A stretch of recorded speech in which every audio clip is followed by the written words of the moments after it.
Obviously, the biggest sports story of the day, UConn goes down to South Carolina. Everybody's talking about it. Let's get into it. If you like the content, then please subscribe. If you don't, then leave me your poison. All right, let's get into this. So, UConn, South Carolina, all flowers to them. They dominated and did everything they were expected to do.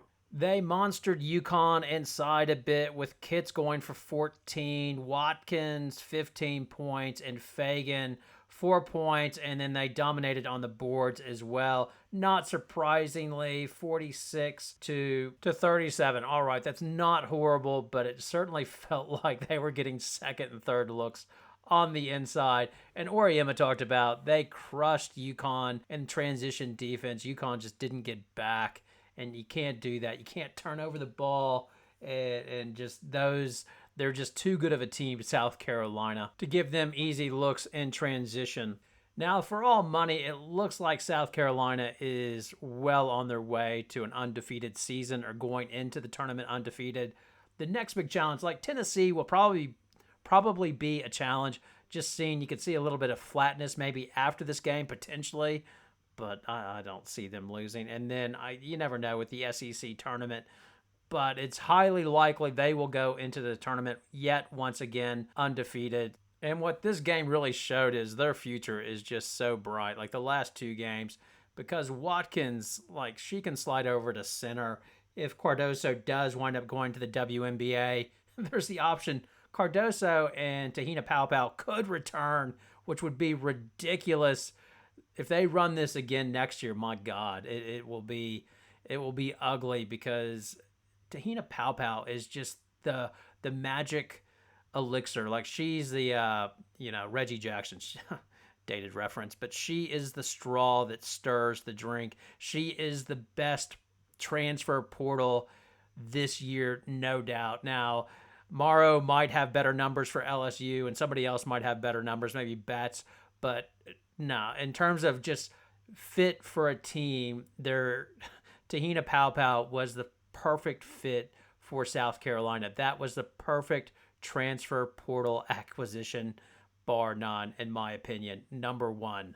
Now, reportedly, Sarah Strong was in attendance with South Carolina at the game. They started chanting out her name during the game as they're routing UConn, and South Carolina fan would love that. If Sarah Strong winds up going to South Carolina as well, I mean, they should have an investigation next year. It should be like the Aces. Like, no, they have too much talent. There must be some salary cap violations going on here. It would not be fair if they wind up getting Sarah Strong to South Carolina. Especially if Tahina Paopao and Cardoso wind up coming back. In the post game, Gino Auriemma was just more matter of fact. Like, he wasn't really angry at his team. He was just like, we are on a knife's edge, basically. We need everything to go right to win, and our freshmen did not really play that well today, and you're going to get that with freshmen. It's probably their first big game. Ashlyn Shade probably missed a lot of open looks she usually makes, and she didn't do that. We can't afford to do that. Their KK as well, probably not making the best decisions of when to attack the basket, when not to, and things like that. But what are you going to do? They have nobody else. They need to stick with him. And he's like, that's what we're going to continue to do, is ride the seven that we have. I think he was most disappointed in Nico Mule. Like, she had 5 turnovers. Your other two veterans, Edwards and Beckers, they showed up. Like, they played well. Like, Beckers initially looked like she was going to have a money game and lots of points. I mean, she was solid, but then sort of they shut her down sort of midway through.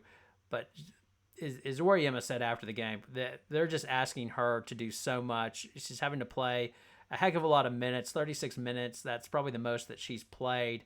And they're making her play a different game that she doesn't normally like to play. She likes to score her points, but her natural game is to be a facilitator. She's not a Caitlin Clark of, I'm going to go and take my 25 shots and, dominate, or 30 shots even, and it's going to be in my hand every time. That is not what she does or is comfortable doing. Leah Edwards, it seemed like early on, South Carolina put the squeeze on her, but she battled and had a good game. So I don't think you can blame your two pillars. The real hope, if you're a UConn fan, is Shade and Arnold. Continue to grow up, continue to get better.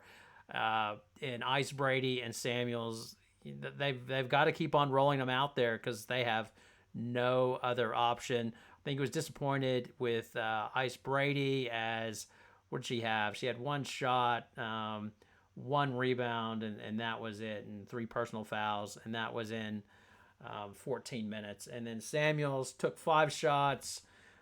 She was 1 for 5 and 3 points. And he says we're going to stick by her as well because they need her to develop, essentially. And that's all they can do. And no, I don't think they've done anything wrong. They've had the injuries, which have been talked about to death. And all you can do is just roll out your best team and see how you go. One other thing he made clear in the press conference was that is his 7.